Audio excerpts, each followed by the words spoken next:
Olá, seja bem-vindo ao canal. E hoje iremos fazer a leitura de mais uma obra de Neville Goddard, onde aprendemos a desenvolver o poder de sua mente e do seu eu superior. Mas antes de iniciar, peço que se inscreva no canal, deixe sua curtida e comente se esse livro te ajudou de alguma forma. Isso nos ajuda bastante para continuar a trazer conteúdos incríveis para vocês. Bom estudo! Acredite. Palestra realizada em 7 de janeiro de 1966. Neville Goddard. O assunto, ou título desta noite é realmente Acredite. Mas o jornal não acreditou que eu quis dizer isso, e então eles o reorganizaram, sem minha permissão, e o chamaram de Acredite. Então, quando eles mandaram as provas de volta, era tão tarde que não tive tempo de corrigir, porque tinham ido para impressão. Bem, eles não fizeram mais do que nossos estudiosos fazem com a Bíblia. Temos uma passagem na Bíblia que, a mulher é salva pela geração de filhos, 1 Timóteo 2, versículo 15. Eles dão a você uma nota de rodapé de que a passagem real diz, a mulher é salva pelo nascimento da criança. É toda a diferença do mundo. E através da Bíblia você descobrirá que quando não faz sentido, nossos estudiosos dão sentido, e não é assim. No livro de Jeremias, nos é dito que o homem se desenha fora de si mesmo, e começa o desenho quando chega aos quadris. Ele realmente sai de si mesmo, e então ele usa as mãos para desenhar a parte restante. Bem, os estudiosos não podiam acreditar nisso e então eles dizem, porque eu vejo todo homem com as mãos nos quadris, como uma mulher em trabalho de parto. Capítulo 30, versículo 6. Então eu não pretendia o título que eles me deram. O título é Acredite. O falecido Robert Frost, talvez 2 ou 3 anos antes de morrer, algum repórter da revista Life o entrevistou e ele disse, e isso surpreendeu os leitores da Life que nossos fundadores não acreditavam no futuro. Eles acreditavam em, estamos sempre acreditando antes de nossas evidências. Ele disse, que evidência eu tinha de que poderia escrever um poema? Eu apenas acreditei. Ele disse, a coisa mais criativa em nós é acreditar em uma coisa. A Bíblia ensina que tudo é possível ao que crê. Marcos 9, versículo 23, não poucos, não se os sábios dizem que é possível, se você pode crer, tudo é possível ao que crê. Se isso for verdade, você e eu devemos dedicar toda a nossa vida, realmente, ao domínio da arte de acreditar. Como acreditar quando a razão nega, meus sentidos negam, tudo nega? No entanto, estou assombrado com a declaração das Escrituras, todas as coisas são possíveis ao que crê. Então como eu faço isso? Fawcett disse, usando a palavra imaginação, mas na verdade você pode tomar a palavra crença da mesma maneira. Ele disse, o segredo da imaginação é o maior de todos os problemas a cuja solução o místico aspira. Por poder supremo, sabedoria suprema e deleite supremo reside na longínqua solução deste mistério. Bem, se isso for verdade, devo dedicar todas as minhas energias ao domínio desta arte de acreditar, e da arte de imaginar. Pois a imaginação e a crença são as coisas com as quais moldamos nossos mundos, cada um de nós. Não há nada neste mundo que venha de repente sobre nós, que realmente não tenha sua causa em algum estado imaginário invisível onde nós acreditamos. Esquecemos, sim, seguimos nosso negócio, as coisas estão ativas, e de repente nos confronta, e não reconhecemos realmente nossa própria colheita. Mas tudo vem por causa da lei, e nós a plantamos crendo. Contaram-nos a história e acreditamos nela. Outros o rejeitaram, nós acreditávamos. Ou podemos contar a nós mesmos uma história. Deixe-me contar uma história que conheço intimamente, porque faz parte do mundo da minha família. Você não pode conceber nada mais pobre do que nascer em uma pequena ilha, digamos como Barbados, onde nasci, e nascer com a pele clara e ser pobre. Se você nasceu com a pele escura, você tem uma chance. Se você nasceu com a pele branca e tem dinheiro, uma tremenda chance. Mas para nascer com a pele branca e pobre, você está atrás da bola 8 ao nascer. Bem, tanto meu pai quanto minha mãe nasceram nessas situações, pobres e brancos. A educação mais alta que tínhamos na ilha seria o que poderíamos chamar de ensino médio, mas não o padrão que temos hoje ou certamente não o padrão, quando meu pai foi para a escola que tínhamos então neste país. Ele foi até onde pôde e teve que arrumar um emprego, seu primeiro emprego na cidade, pagando 5 shillings por semana. Um shilling, chame um quarto, era realmente 24 centavos, mas chame um quarto. Não havia transporte, e ele morava a 16 quilômetros da cidade no campo. Ele tinha que estar no trabalho às 6 da manhã e ele tinha que andar. Eram 6 dias por semana e ele voltava a pé quando a loja fechava às 6, andava mais 16 quilômetros por seus 5 shillings por semana. Na rua principal havia um edifício enorme e grande, julgado por outros padrões. Chamava-se Confira Harrison Company, uma loja de departamentos. Eles também tinham uma agência comercial na loja. Algumas noites, quando estava terrivelmente cansado e para compensar, costumava jogar o joguinho de acreditar, e para se confortar acreditava que era o dono daquela loja. Bem, ele estava o mais longe possível da propriedade. Bem, como eu poderia comparar isso com outra coisa, eu estar perto da Casa Branca? Isso já foi descartado pela lei humana, porque eu nasci fora da América continental, então eu estaria tão distante, quanto meu pai, de possuir este prédio. Ocupava um quarteirão inteiro na rua principal, uma maravilhosa rua lateral larga para a segunda rua, um quarteirão inteiro. Foi propriedade da mesma família por quase 100 anos, mas eles moravam na Inglaterra, eles nunca viram. Contrataram homens locais, e ocasionalmente, enviaram um homem da Inglaterra para assumir a administração. Mas ele jogou este jogo e isso o ajudou, voltando para casa acreditando que era dono da Confira Harrison Company. Agora, a Bíblia ensina que toda visão tem sua hora determinada, amadurece, floresce. Se demorar, espere, pois é certo e não tardará. Abacuque 2, versículo 3. Duas sementes não têm o mesmo intervalo de tempo para brotar. Alguns levarão anos, alguns virão da noite para o dia como um cogumelo, mas todos eles vêm em diferentes períodos de tempo. Bem, em 1942, começou a guerra, uma Segunda Guerra Mundial. Enquanto isso, meu pai, isso remonta ao século XIX, 1894, 1895, quando ele estava jogando este joguinho de acreditar. Então ele se casou e criou 10 filhos. Através de muito trabalho, ele conseguiu uma parceria júnior em um pequeno empreendimento de mercearia. Eles carregavam mantimentos, bebidas, carne e assim por diante. 1919, por razões que não precisam ser explicadas, pois ainda não foram explicadas, ele foi liberado de sua parceria. Eles queriam para si mesmos, e 5 homens se reuniram e o libertaram. Ele não tinha escolha no assunto. Ele foi facilitado com 10 filhos, sem instrução para onde ir. Nenhuma equidade, realmente, naquela pequena sociedade júnior.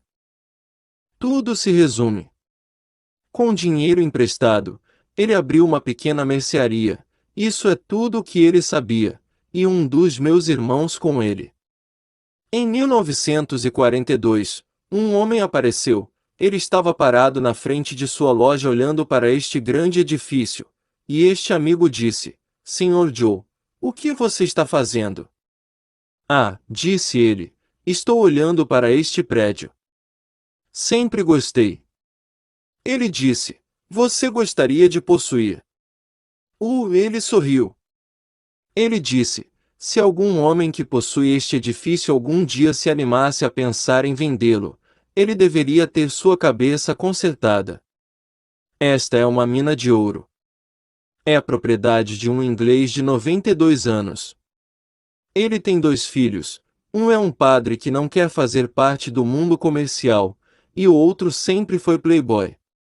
Ele tem todo o dinheiro do mundo, e não teria nada a ver com propriedades no exterior. Ele tem tudo o que precisa em Londres mais isso. Este é dele também. Bem, disse ele, só estou perguntando, disse este homem ao meu pai. Ele disse, onde está Vic? Vic é meu irmão. Oh, ele disse, ele está em algum lugar por aí. Eu o vi aqui recentemente. Ele disse, eu quero ver Vic. Então, quando Vic apareceu, ele disse, quero ver você a sós. Levei-o para o escritório no andar de cima e ele disse, Vic, leia esta carta. Veio do velho dono do prédio, confiando em mim como um amigo honrado, um amigo de confiança, para vendê-lo a uma família local que tem no coração os interesses da ilha, que trabalhou duro e provou por seus esforços, que são realmente bons trabalhadores e uma família local. Vic leu a carta e mal podia acreditar em seus olhos. Na carta, ele disse, tudo o que eu quero é um bom valor, nenhum grande lucro. Avalie o prédio, faça um inventário do estoque, e então isso é tudo que eu quero. Mas quero que quem comprar assuma as obrigações das apólices de seguro para meus funcionários. Ele empregava cerca de, talvez 70 pessoas e todas estavam seguradas contra a aposentadoria. Então aqui estava o número quando ele fez o inventário. O prédio vale a pena, e ele citou uma cifra. Ele disse, agora deixe-me chamar meu pai. Papai leu a carta e então disse, tudo bem, vamos direto ao banco. Eu vou pegar, não tenho dinheiro, mas vou pegar. Foi ao banco e disse aos banqueiros, preciso tanto, mas não sei dizer porquê. Se você quer saber o porquê, eu não posso te dizer. Sede da TV a cabo em Toronto, e então ele fez uma promessa, e diga a eles que queremos emprestar uma certa quantia de dinheiro que excede nosso empréstimo atual, mas não podemos dizer a eles por que queremos isso. O banco respondeu, este é o pedido mais incomum, mas já lidamos com os Godards há 20 e poucos anos e, portanto, diremos sim a esse pedido. Então ele escreveu uma carta, foi ao censor principal, a guerra começou, o nome desse homem era Johnny Walker, um descendente da família escocesa, ele era o censor-chefe, e ele disse, agora, Sr. Walker, eu quero que você leia esta carta e você verá nesta carta que não dissemos nada que afetasse de alguma forma o esforço de guerra, sem segredos. Estamos simplesmente aceitando uma oferta e fazendo uma oferta. O homem leu. Ele disse, agora eu quero que você o cele na minha presença para que essas 275 meninas e meninos não o leiam depois que você o selar. Você lê e sela, e deixe-me ver você enviá-lo. Pois naqueles dias nossos navios estavam indo para a esquerda e para a direita pelos submarinos, então não tínhamos certeza de que a carta chegaria à Inglaterra, pois não tínhamos outro meio além do transporte por água. O tempo passou, 3 meses depois veio um telegrama, aceite a oferta de Godard. A essa altura, o Banco da França escreveu o dinheiro, tudo estava feito, e no dia seguinte quebrou nos jornais. Todos os mercadores da ilha correram para comprar um pedaço dele. Meu pai disse, não, é só para a família, só nós 10, 9 irmãos e uma irmã, e meu pai e minha mãe, só isso. Na verdade, mamãe tinha acabado de partir, pois nos deixou em 1941. O que estou chegando é isso. O velho estava certo, Robert Frost, estamos sempre acreditando antes de nossas evidências. Enquanto isso ele trabalhava, todos eles trabalhavam duro, e então veio a evidência do que não era um devaneio ocioso, ao qual ele se entregou apenas para ajudá-lo a caminhar 10 milhas depois de estar cansado o dia todo, e voltar para sua pequena cabana no campo. Aquele prédio hoje, com seu atual ritmo de negócios, eu não acho que alguém poderia vendê-lo por, digamos, 8 milhões de dólares. Acho que ninguém, e não está à venda porque o negócio é bom demais. As próprias agências comerciais que temos são em si um negócio fantástico, além do negócio real que é realizado lá. A primeira coisa que meu irmão fez, ele trouxe um arquiteto inglês, estripou o lugar e o modernizou, e usou cada centímetro quadrado que podia usar contra o antigo conceito, como o Empório em São Francisco. Só estripar o centro para dar-lhe ar ou observar as pessoas abaixo, alguma coisa, e todo aquele espaço é desperdiçado.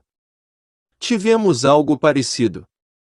Ele colocou elevadores, colocou escadas rolantes e cobriu os 4 andares inteiros, ocupando cada metro quadrado do espaço. E hoje, é a propriedade mais valiosa, tudo baseado na crença de meu pai. A arte de acreditar, ele costumava praticar isso todos os dias de sua vida. Ele voltaria para casa para o café da manhã. Chamamos de café da manhã em casa a primeira refeição pesada por volta das 10, 10:30. No início da manhã é realmente quebrar o jejum, mas você faz isso com uma xícara de chá ou uma xícara de café, e então você sai e volta por volta das 10, 10:30 para uma refeição substancial que chamamos de café da manhã. Então, depois dessa refeição substancial, ele se sentava em uma cadeira, e com os olhos parcialmente fechados, via o que queria ver. Ele imaginava o que queria imaginar e mantinha conversas mentais com pessoas imaginárias, a partir das premissas de seu desejo realizado. Então ele começou do zero, atrás da bola 8, mas se todas as coisas são possíveis para quem acredita, então, ele provou isso. Ele não tinha nada neste mundo para apoiar a afirmação de que acreditando que ele o teria, ele o teria. E veja as coisas que aconteceram no intervalo. Um se tornou padre, e ele nem era nascido quando meu pai começou a fazer isso. O velho que tinha então 92 anos, se você tirar os quase 50 anos, bem, ele estava na casa dos 40, 40 e poucos anos. E se aquele que é o sacerdote nasceu, era um jovem, o outro que se tornou um empresário, mas na verdade um playboy. Eles nunca viram suas propriedades no exterior, depois vieram 2 guerras mundiais enquanto essa coisinha está amadurecendo e geminando. Assim, sua visão, sua crença estava de acordo com Abacuque, a visão tem sua própria hora designada, amadurece, floresce. Se for longo, espere, pois é certo e não tardará. Esse é o capítulo 2 de Abacuque, versículo 3. Então aqui, toda a visão é para o homem. Você é tão livre quanto o vento se acredita nesses princípios nas Escrituras, não baseado em nada do lado de fora, tudo baseado em você.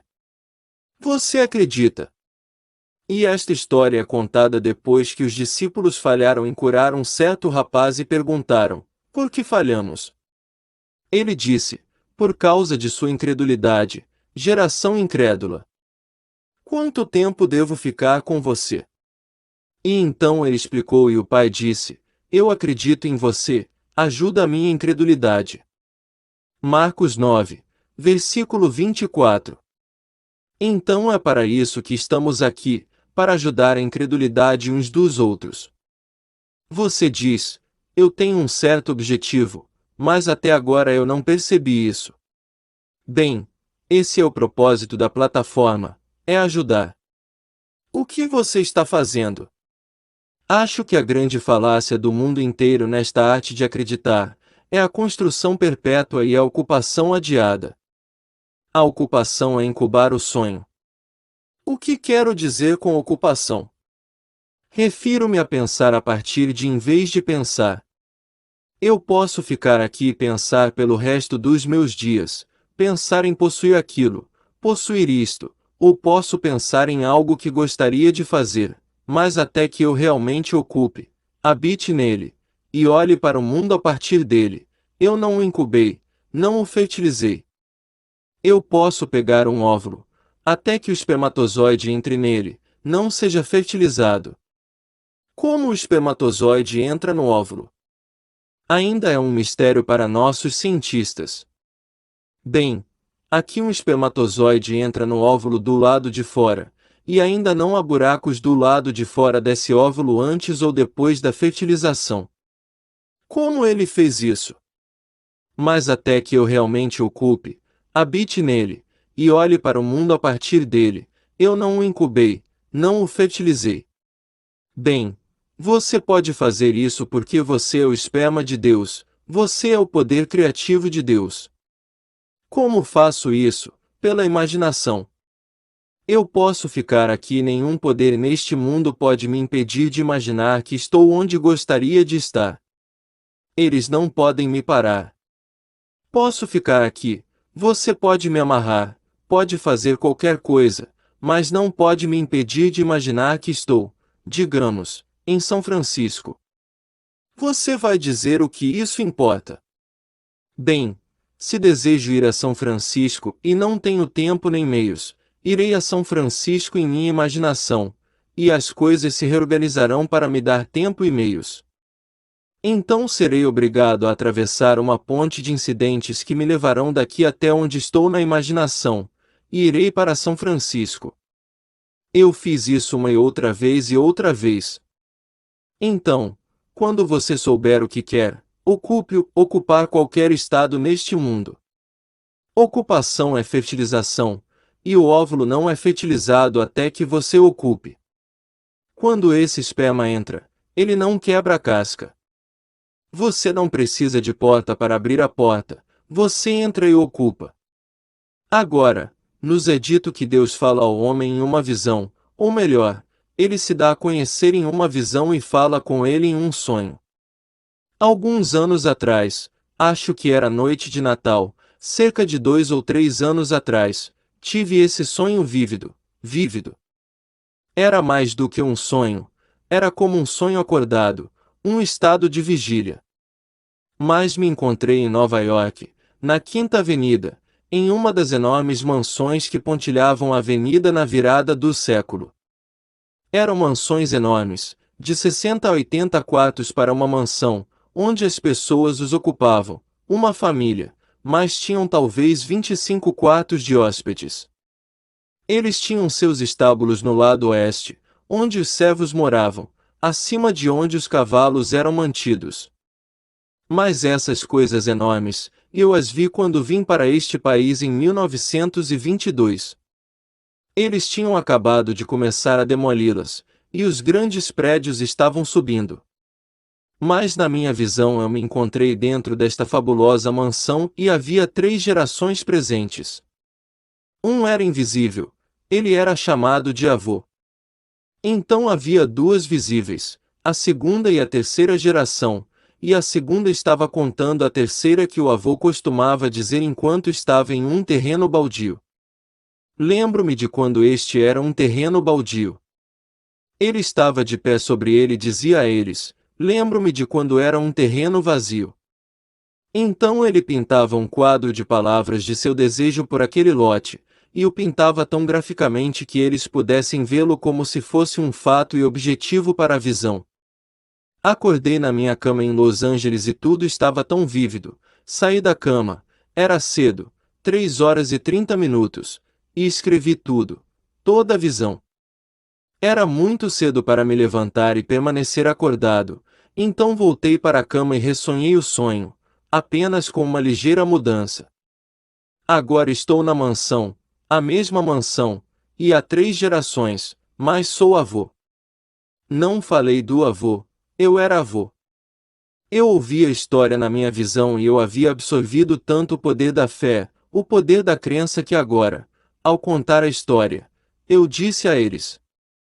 Eu ficaria em um terreno vazio e diria para aqueles que estavam comigo, lembro-me de quando este era um lote vazio.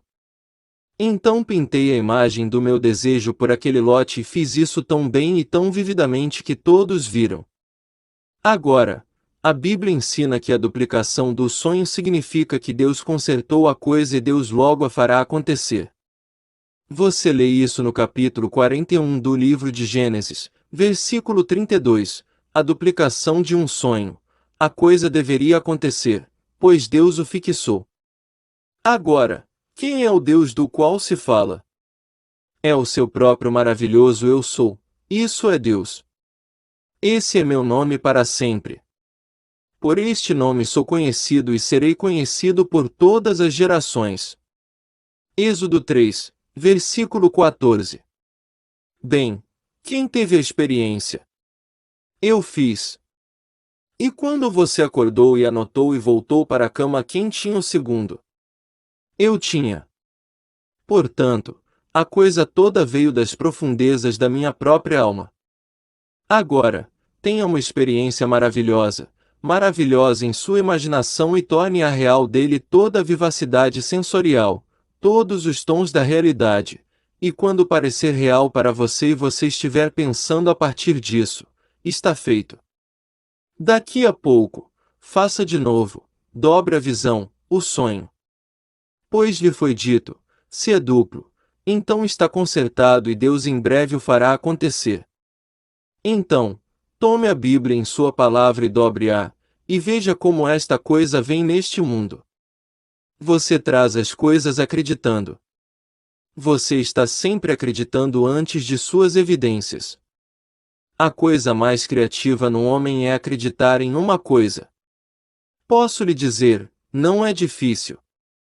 Não só não é difícil, não há tensão, porque se você acredita em uma coisa, certamente não há tensão nisso. Se você tem fé, não há tensão nisso. A fé é apenas lealdade à realidade invisível. As Escrituras dizem que ele chama uma coisa que não existe e a chama à existência. Leiam no capítulo 4, versículo 17 de Romanos. A Bíblia Católica traduz essa passagem, ele chama uma coisa que não é vista como se fosse, e o invisível se torna visto. Bem, ninguém viu meu pai sendo dono daquele lugar, e ele não compartilhou sua pequena história com mais ninguém. Então ele estava chamando uma coisa que não era vista por outro como se fosse vista pelo mundo, e então o invisível, com o tempo, tornou-se um fato. Então aqui, você chama uma coisa que não é vista como se fosse o invisível se tornará visto. Você é o poder operante e você tem que fazer a escolha. Sempre há risco em sua escolha, porque você nem sempre escolhe com amor. Se você não escolher com amor, bem, você ainda vai conseguir, só que você descobrirá que foi uma escolha imprudente. O tempo provará isso, porque no final você descobrirá que não existe outro, mas realmente nenhum outro, apenas você mesmo. Então, se você escolher algo que prejudica o outro, você provará, o tempo provará a você que você fez uma escolha imprudente. No entanto, você é livre para fazê-lo, porque a história é todas as coisas, não poucas coisas, todas as coisas são possíveis para aquele que crê. Agora, aqui está o segredo nesta pequena história de acreditar, você sempre começa pelo fim. O fim é onde eu começo. No meu fim está o meu começo. Você vai até o fim, a coisa feita, você começa aí. E então você se recupera aqui, e então você se move através desta série de eventos que o levam a esse fim que você já havia predeterminado. Aqui está algo que é claro que eu não gosto de usar a ciência para apoiar qualquer coisa nas Escrituras, porque as Escrituras estão muito além de qualquer coisa na ciência.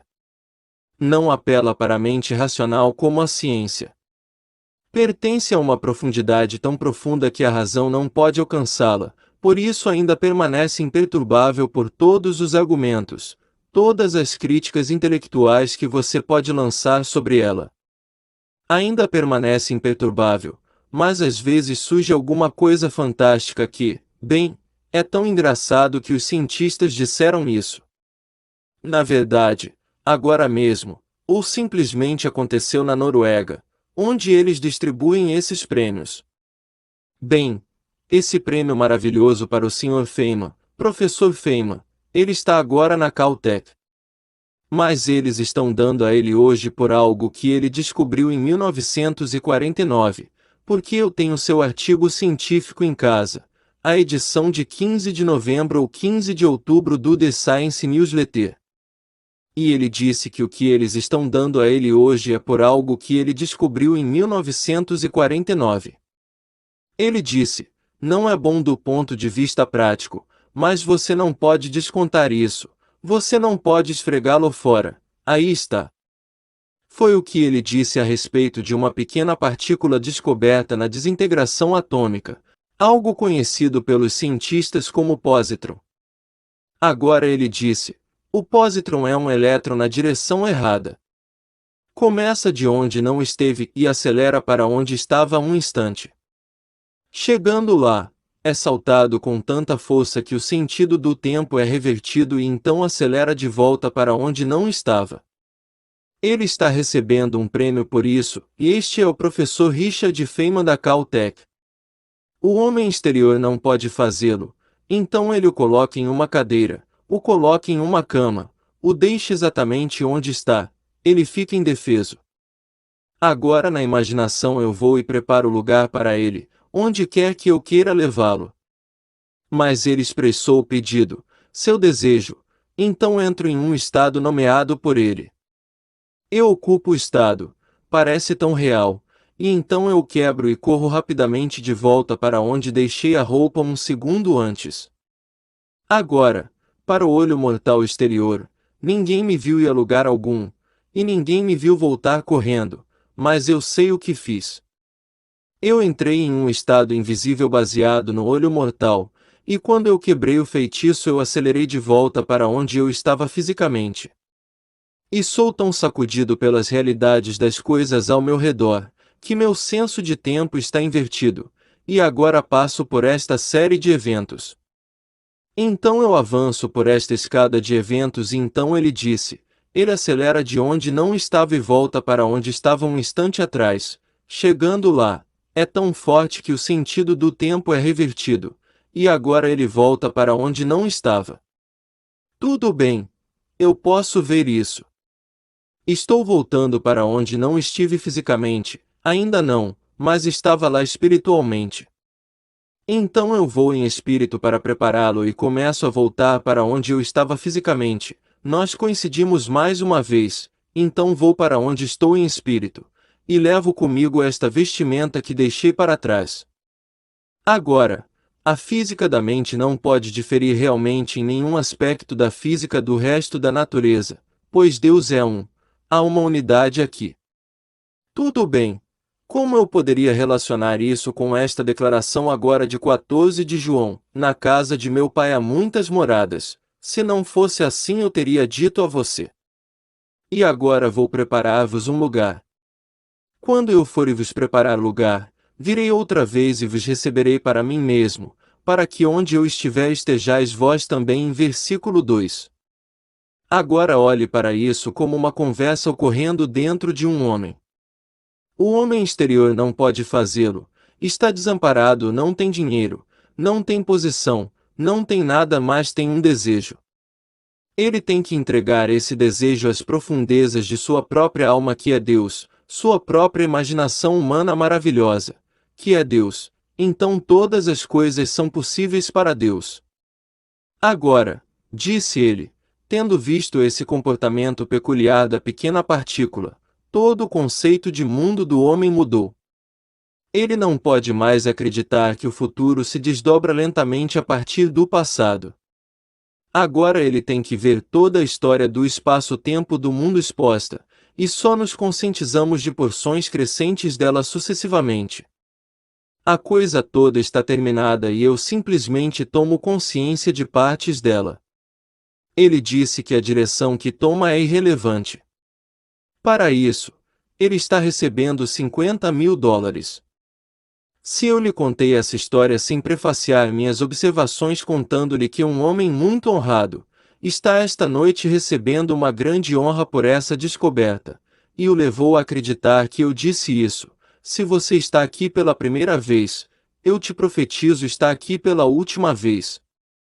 Mas é o professor Feynman e todos os cientistas hoje estão na cabeça dos homens. Por que ele disse isso e está sendo homenageado por isso? Oh, não é maravilhoso?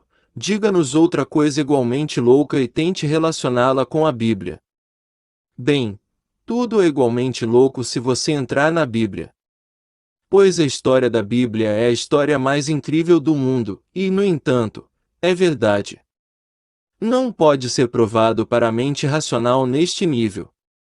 Você não pode por um momento provar isso.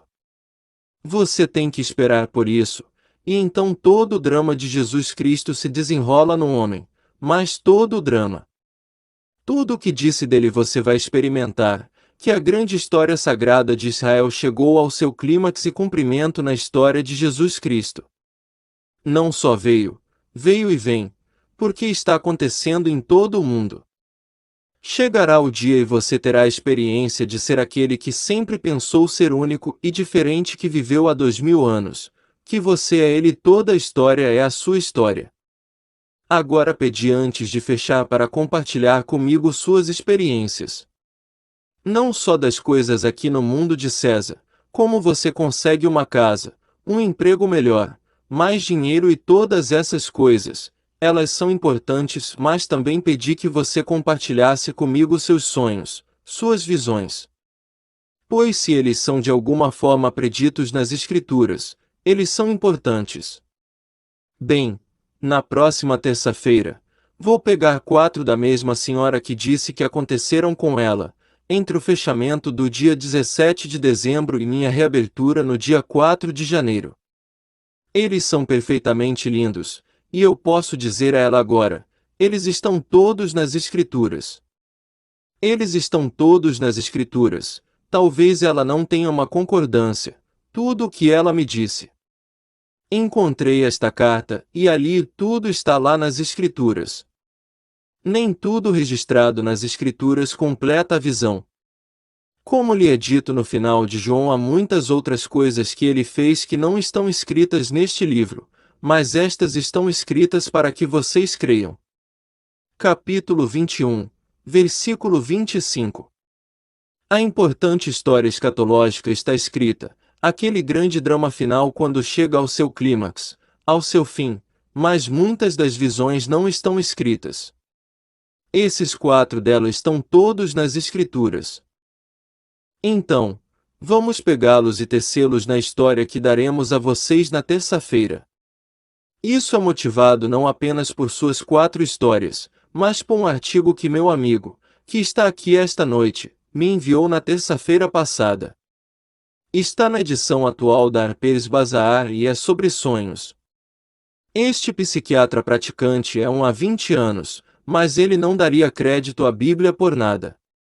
Ele cita J. W. Dunne, Freud, Jung, Adler e todas as assim chamadas autoridades em sonho, e apenas menciona vagamente no final essa trindade no homem, que ele chama de eu, a mente racional ou ego, e então o que ele fala como o Espírito Santo como um reflexo da grande trindade.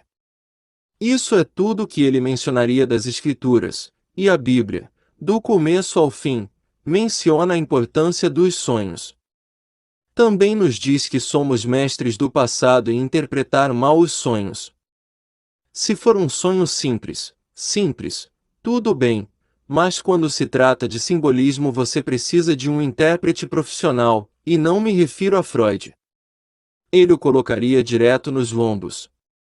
Não importa qual seja a visão, ele leva direto para os lombos, e essa não é a história. Então, na terça-feira, vamos levar isso. E curiosamente, alguém me deu de Natal a edição de domingo do New York Times que virá ao longo do ano, e na seção de livros, o primeiro livro resenhado é sobre sonhos, algo novo. Ele também menciona essas mesmas autoridades, mas não as Escrituras.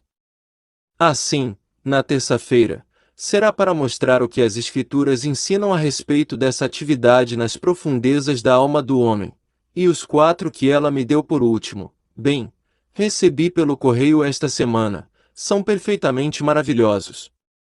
Eu direi a ela para ler o capítulo 10, o versículo 20 de Eclesiastes esta noite, e, eu acho, o 31 de Jeremias, o versículo 5. Agora vamos entrar no silêncio.